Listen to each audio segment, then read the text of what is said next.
You want to know the exact moment I realized we'd been complete idiots about the humans? Fine. Settle in, because this story starts with the most boring species evaluation meeting in the history of the Galactic Coalition, and ends with me questioning every single assumption I'd ever made about warfare, survival, and what it means to be genuinely, terrifyingly dangerous. My name is Vector, Senior Tactical Analyst for the Coalition's Military Assessment Division, and I've spent the last 2 centuries evaluating combat effectiveness across 463 member species. I've seen the Kralliks with their plasma weave armor, watched the Sorokai phase through solid matter during combat drills. Hell, I've even observed the Drenth literally bite through starship hulls with those ridiculous crystallized teeth of theirs. Wait, no, I can't say crystallized. They're stupidly hard, diamond-like teeth. You get the idea. Anyway, humans. Let me tell you about humans. When Earth joined the Coalition 6 years ago, we did what we always do. Standard military evaluation, combat readiness assessment, whole bureaucratic nightmare. And the humans? They were fine, perfectly adequate, unremarkable in every measurable way. Average height, average strength, average reflexes. No natural armor, no built-in weapons, no telepathy, no ability to breathe in vacuum or survive radiation or regenerate limbs. Just these soft, squishy bipeds who sweated when they got nervous and bruised if you poked them too hard. Their initial combat scores were mediocre at best. During the standard simulation tests, they performed in the lower third of all species. Not terrible, they weren't the Pliks, who literally faint at the sight of blood, but nothing special either. The consensus among my colleagues was swift and unanimous. Humans were support class at best, supply chain management, maybe some engineering roles. Keep them away from frontline combat. And here's the thing that should have tipped us off, but didn't. The humans never argued, never defended themselves, never boasted about their capabilities or demanded a higher classification. They just accepted it, shrugged their shoulders, said okay, and went to their assigned support positions, without complaint. Every other species argues. The Torvans spend weeks submitting appeal after appeal, demanding recount after recount of their combat scores. The Veliks bring documentation, historical records, testimonials from their warrior caste. Even the gentle Omorphae, who are basically sentient plant people, at least politely suggest that perhaps their spore-based paralysis abilities deserve more consideration. But humans? Silence.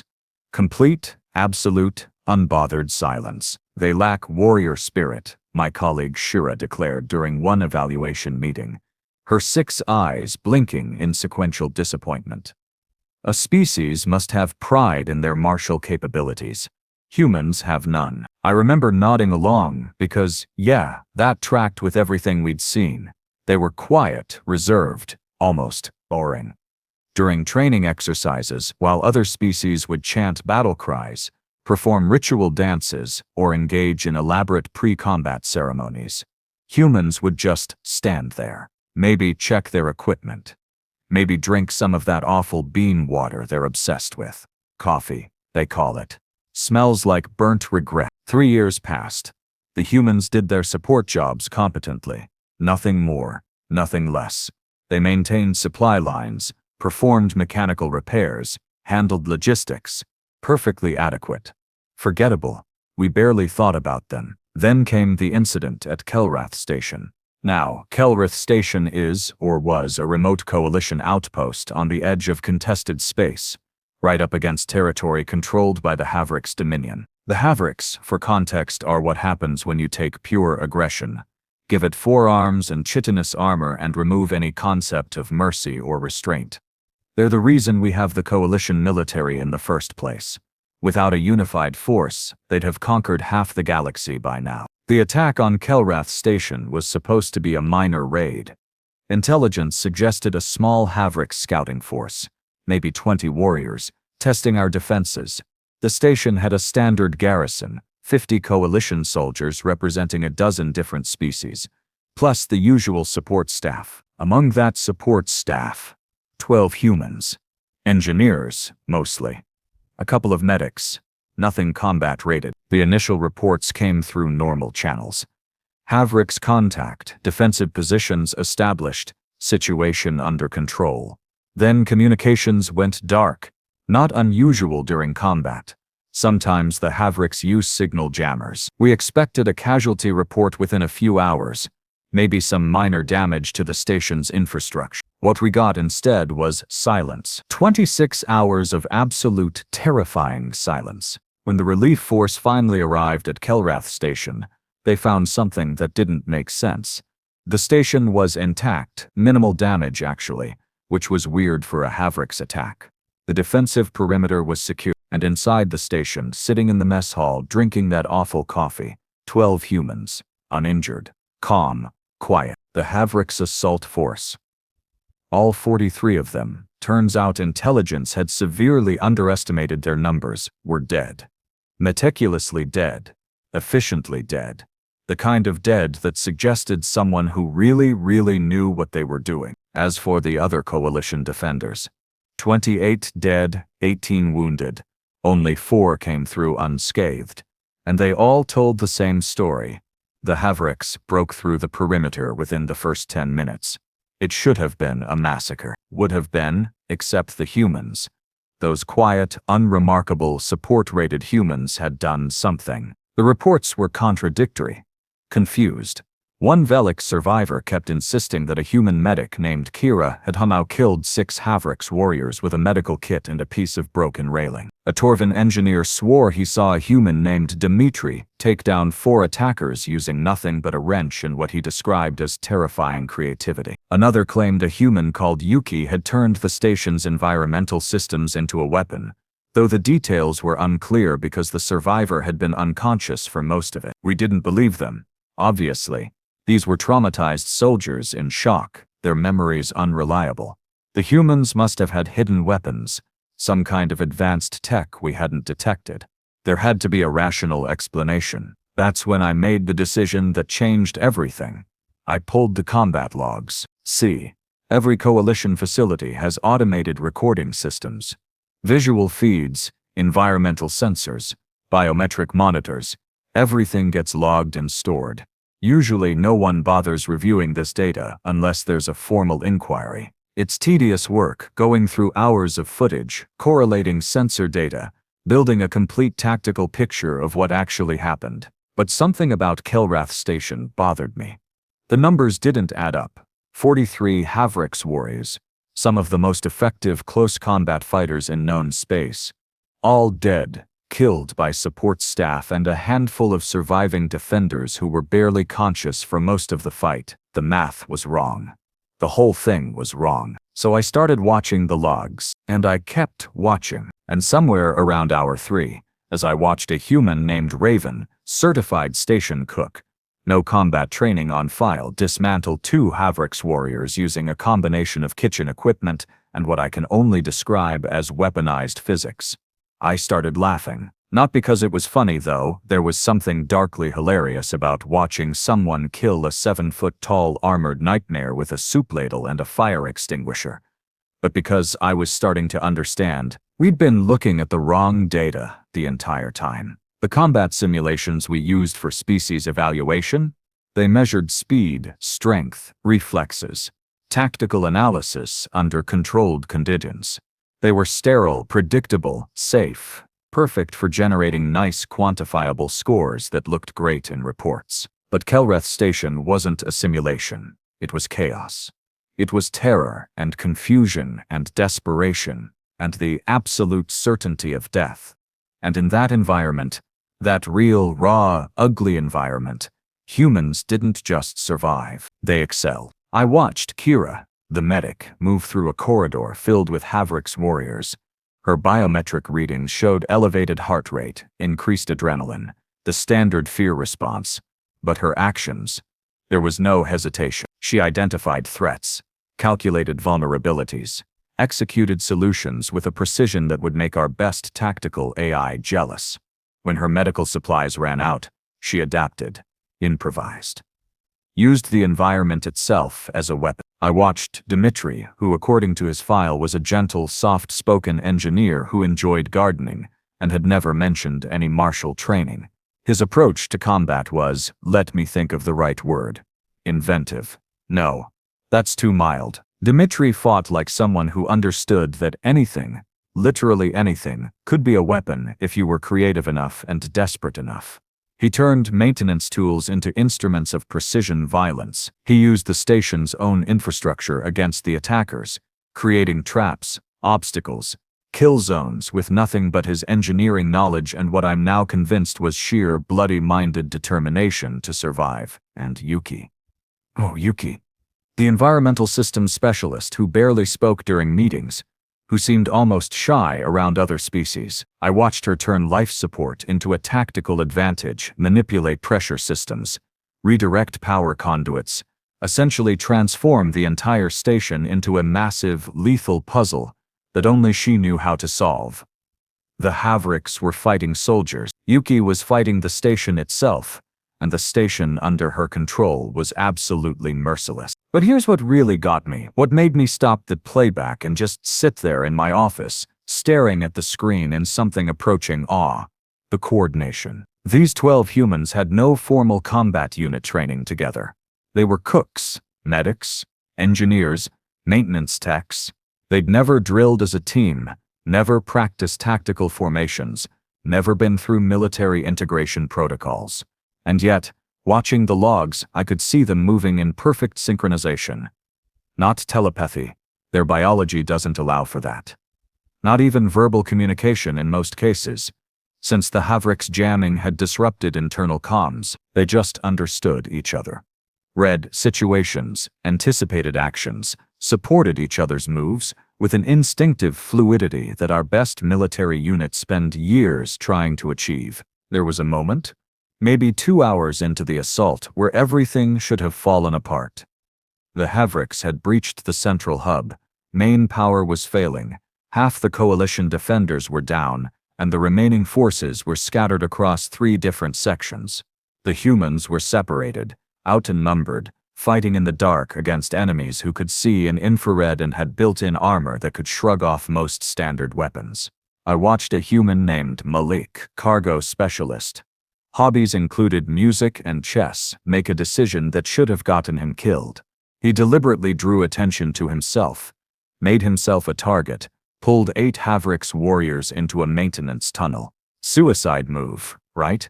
Except while those 8 were focused on Malik, another human named Priya was sealing emergency bulkheads, trapping them. And while they were trapped, Yuki was venting that entire section to space. 3 humans, 3 different locations, no communication, and perfect execution. That's when I understood.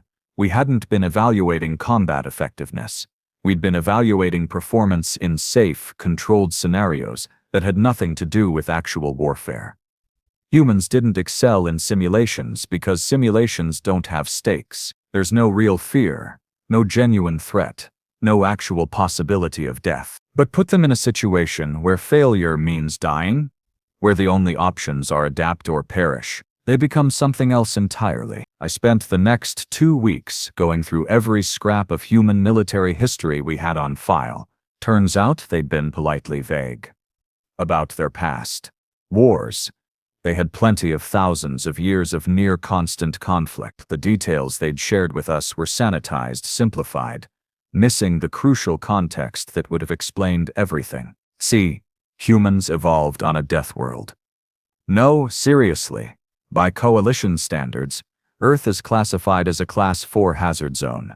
Extreme temperature variations, dangerous megafauna, diseases, natural disasters, food sources that are actively trying to be poisonous.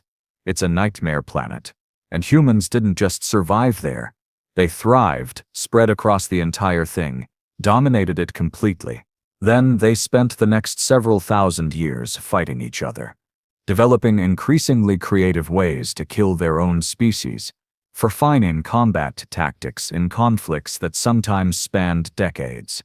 They've got documented battles where millions died. Millions from a single species fighting itself over and over, learning and adapting and evolving their warfare with each generation. And when they finally stopped fighting each other long enough to reach space and meet us, they looked at our military television standards, our safe, controlled simulations, and thought, oh, okay, this is what they want to see. So they gave us exactly that. Adequate performance. Nothing flashy. No need to make anyone uncomfortable with the reality of what they actually were. Because here's the thing about humans that I finally understood. Sitting in my office surrounded by combat logs and historical files. They don't brag. They don't need to prove themselves. They've spent their entire evolutionary history in environments where overconfidence gets you killed and underestimation is a survival advantage. They're ambush predators, I realized. Not physically, their biology isn't optimized for that. But psychologically, strategically, they're built to be underestimated. To seem harmless, to let opponents assume weakness. Right up until the moment they strike. The silence wasn't lack of warrior spirit. The silence was the warrior spirit. The patience of something that knows exactly how dangerous it is and sees no need to announce it. I submitted my findings to the Coalition Military Council, along with a formal recommendation to completely reevaluate humanity's combat qualification. I expected pushback, skepticism, demands for more evidence. What I got was an emergency session attended by every senior military analyst in the coalition. Because, and this is the part that still keeps me up at night, I wasn't the only one who'd started looking at the data. Kelrath Station wasn't even the first incident. It was just the first one anyone had bothered to investigate thoroughly. There were others. Small encounters, minor skirmishes, situations where humans had been present in support roles and everything had gone unusually well. Better than projected, enemy casualties higher than expected, coalition losses lower than statistical models predicted. We'd been attributing it to luck, favorable conditions, random variance. We'd been wrong. The emergency council session lasted 14 hours. 14 hours of military analysts from across the coalition, presenting data, combat footage, statistical anomalies, all pointing to the same conclusion. We'd fundamentally misunderstood an entire species, and that misunderstanding had been costing us advantages we didn't even know we were missing. Commander Thanox, a four-armed Kralix veteran who'd survived more battles than most species had even fought, stood up about 6 hours in and said something I'll never forget. I had 2 humans assigned to my engineering corps during the frontier campaigns. Quiet individuals. Never caused problems, did their jobs efficiently. After one particular engagement where we took heavy casualties, I found them in the medical bay, not being treated, mind you, but helping treat others despite their own injuries. When I asked why they hadn't reported their wounds first, one of them just shrugged and said, "These aren't that bad." I checked his medical scan later. 3 broken ribs, internal bleeding, severe concussion. He'd been functioning at full capacity for 6 hours with injuries that would have incapacitated most species. Another analyst jumped in. Sarah from the Velix contingent, whose species prides itself on pain tolerance. I witnessed something similar. Human named Diego, cargo handler, took a plasma burn across his entire left side during a pirate raid. The medic told him he needed immediate surgery, Diego said, and I quote, "In a minute I need to finish securing this supply crate first or it'll shift during the next maneuver and crush someone." Then he went back to work. With his skin literally melting off, finished the job, then collapsed. Survived, obviously. Reported back to duty 4 days later like nothing had happened. The stories kept coming, and a pattern emerged, not just in combat effectiveness, but in how humans approached danger, pain, survival itself. They had this. I don't even know what to call it. Pain threshold? No, that implies they don't feel it. They definitely feel it. Their biometric readings prove that. It's more like they've decided that pain is just information. Something to acknowledge and then ignore if there's work to be done. Psychological resilience, maybe. Except that sounds too clinical for what I was seeing in the data. Humans experience trauma, fear, emotional damage just like any other species. But somehow, they also possess this ability to compartmentalize, to function at full capacity even while experiencing things that would break most beings. One of the psychological analysts, Dr. Vorum, I think, specialized in combat stress responses, pulled up comparative data on post-traumatic stress reactions across species. His findings were disturbing in their implications. Humans do suffer from combat trauma, he explained, his tentacles gesturing at the holographic displays. But they've developed sophisticated cultural mechanisms for processing it. They talk about it, share experiences, create support networks. And more importantly, they go back. A human who's experienced severe combat trauma will undergo treatment, recover partially, and then voluntarily return to combat situations. This is almost unheard of in other species. Once we're traumatized by combat, we avoid it. Humans, they run toward it again. That's insane, someone muttered from the back of the chamber. No, Dr. Vorum corrected gently. It's adaptive. Their entire evolutionary history has been one of facing threats, overcoming them, and then using that experience to face even greater threats. They've culturally normalized the idea that trauma is something you work through, not something that defines your limitations. It's not that they're fearless. The biometric data proves they experience fear at normal levels. They simply don't let fear be the deciding factor in their actions. I watched my colleagues processing this, saw the moment of realization hitting them one by one. We'd been evaluating humans as if they were like us, as if they approached combat, survival, warfare the same way every other coalition species did. But they weren't like us. They'd come from a planet that tried to kill them constantly, spent millennia fighting themselves, developed entire philosophies around overcoming impossible odds, and then arrived at our doorstep and politely pretended to be harmless, because that's what we seemed to want. The military council's decision was unanimous. Immediate full reevaluation of human combat classification, retroactive to their coalition emission date. But that opened up another problem. How do you evaluate a species whose effectiveness only shows up in real combat situations? That's when I suggested something that probably should have gotten me fired. We need to ask them. The silence in the chamber was deafening. Ask them what? Commander Thalnox finally said. Everything. How they actually train for combat. What their real military history looks like, not the sanitized version. Why they've been holding back, what they're actually capable of, when they're not trying to meet our inadequate evaluation standards. They'll never agree to reveal that information, Shira protested, her 6 eyes blinking in agitation. No species willingly shows their full tactical capabilities to a coalition they've only recently joined. I pulled up the Kelrath station footage again. Froze it on a frame showing Kira standing over 3 dead Havrix warriors. Her expression calm, almost bored. Look at her face. Does that look like someone who's worried about us knowing what she can do? I don't think they've been hiding their capabilities out of fear or mistrust. I think they've been hiding them out of politeness. That got some confused looks, so I elaborated. Humans have this concept, I found it in their cultural database, called reading the room. It means assessing social situations and adjusting your behavior to match expectations. They looked at our evaluation standards, saw that we valued measured, controlled responses, and gave us exactly that. They read the room and they've been acting accordingly ever since. So what happened? Someone asked quietly, when we changed the room. Good question. Terrifying question, actually. We decided to start small. I reached out to the Human Liaison Office, requested a meeting with their Military Advisory Council, and explained as diplomatically as possible that we may have made some errors in our initial combat assessments, and would appreciate their input on developing more accurate evaluation protocols. The response came back within an hour. Sure, happy to help. When works for you, no hesitation, no suspicion, no demands for concessions or political maneuvering, just cheerful willingness to assist. The meeting itself was enlightening in ways I hadn't anticipated.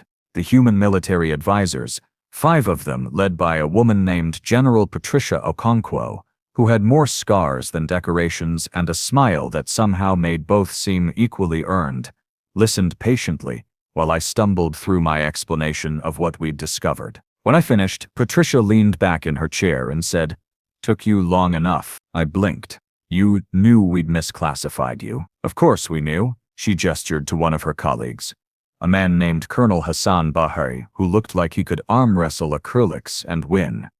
"Hassan here scored in the bottom 15th percentile on your combat simulations. You want to know why? Because the simulations are inadequate. Because Hassan was bored out of his mind, Patricia said bluntly. Your evaluation put him in a contained environment, gave him unlimited ammunition, perfect visibility, enemies that moved in predictable patterns, and no actual stakes. It was like asking a concert pianist to demonstrate their skills by playing Twinkle Twinkle Little Star on a child's toy keyboard. Hassan nodded. I kept waiting for the real test to start. When it didn't, I just went through the motions and assumed this was some kind of preliminary screening. So, you've been performing below your actual capabilities deliberately? I asked, though I already knew the answer. Not deliberately, Patricia corrected. We've been performing at the level your evaluation systems were designed to measure. You tested for basic competency in controlled scenarios, so that's what we showed you.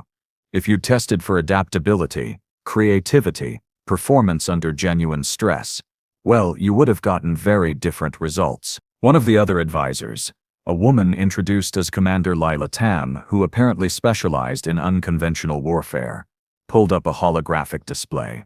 Here's the thing about human combat doctrine. We don't have one. Well, we have thousands, actually, developed across different cultures, time periods, terrain tapes, enemy profiles, but no single unified approach.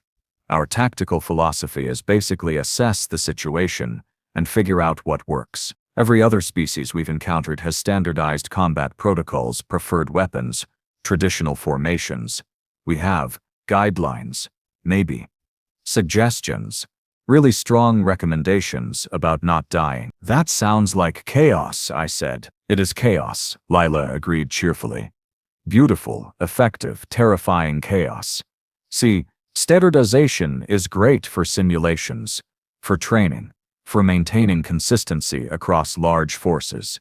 But in actual combat, real combat, where nothing goes according to plan and Murphy's Law is the only law that matters, flexibility beats standardization every single time. Patricia pulled up footage I recognized, Kelrath Station. You've seen this, obviously.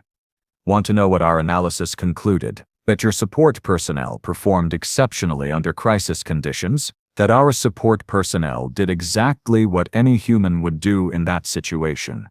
They survived. Kira's a medic, yeah, but before that she was a street medic in Lagos during the water riots. Dimitri grew up in a Siberian settlement where winter could kill you if you made one mistake with the heating systems. Yuki was a professional cave rescue specialist before joining the engineering corps. Milik played competitive parkour and studied tactical philosophy as a hobby. These weren't random support staff, they were humans, which means they came preloaded with survival instincts, pattern recognition, and an almost pathological refusal to give up. She zoomed in on the moment where Kira took down those Havrix warriors. Watch her eyes. See how she's tracking multiple threats simultaneously, calculating distances, identifying vulnerabilities? We don't teach that in medical school. That's just human. We're persistence predators who evolved by literally walking our prey to death over days-long hunts. We're pattern recognition machines who survived by predicting where threats would come from. We're social creatures who coordinate instinctively because the ones who couldn't do that died before passing on their genes. Every single human you've classified as support personnel is actually a potential combat asset. They just need the right situation to show it. I thought about the implications of that. How many humans are currently serving in support roles across the coalition? Hassan checked a datapad. Approximately 42,000. 42,000. 42,000 beings we'd classified as non-combat support, scattered across coalition space, any one of whom could apparently turn into an efficient killing machine if circumstances required it. This is going to require significant strategic reorganization, I said weakly. Patricia's smile widened. Oh, I don't think so. See, here's what I'm proposing. Keep us exactly where we are.